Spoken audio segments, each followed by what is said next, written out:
तारानकन पहाड़ी गांव का रहस्य। तारानकन ये कहानी एक छोटे से पहाड़ी गांव की है जो घने जंगलों और ऊंची ऊंची पहाड़ियों के बीच बसा था। ये गांव दिन में जितना खूबसूरत दिखता, रात के समय उतना ही डरावना हो जाता था। गांव में चारों तरफ अजीब सा सन्नाटा फैला रहता था और लोग रात होते ही अपने अपने घरों में दुबक जाते थे। गांव के बीचों बीच एक पुराना कुआं था जिसके पास कोई भी जाने की हिम्मत नहीं करता था। गांव के बुजुर्गों का कहना था कि उस कुएं में एक औरत की आत्मा रहती है। कहते हैं कि कई साल पहले एक औरत की इस गांव में रहस्यमयी तरीके से मौत हो गई थी। वह अपने बच्चे के साथ पानी भरने कुएं पर गई थी, लेकिन फिर कभी वापस नहीं लौटी। लोगों का मानना था कि उसके बच्चे का भी कुछ अता पता नहीं चला और वह औरत आज भी अपनी खोई हुई बच्ची को खोज रही है।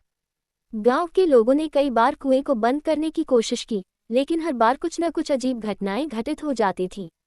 एक बार जब कुएं को पत्थरों से ढका गया तो रात के समय गांव में अचानक एक जोरदार आंधी आए और अगले दिन कुआं फिर से खुला हुआ मिला। इस घटना के बाद से लोग और भी ज्यादा डरने लगे। एक दिन गांव में एक नए परिवार ने आकर बसने का फैसला किया।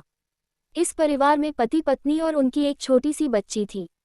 उन्हें गांव वालों ने कई बार चेताया कि रात के समय कुएं के पास मत जाना, लेकिन उन्होंने इसे महज एक कहानी समझा और नजरअंदाज कर दिया। एक रात जब पूरा गांव सो रहा था, उस परिवार की बच्ची अचानक घर से गायब हो गई। उसके माता पिता ने उसे हर जगह ढूंढा, लेकिन वह कहीं नहीं मिली।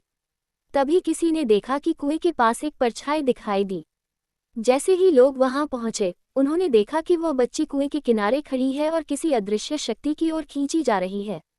बच्ची के पिता ने दौड़कर उसे पकड़ने की कोशिश की, लेकिन जैसे ही उसने बच्ची का हाथ पकड़ा, एक ठंडी हवा का झोंका आया और बच्ची की चीखें सुनाई दी।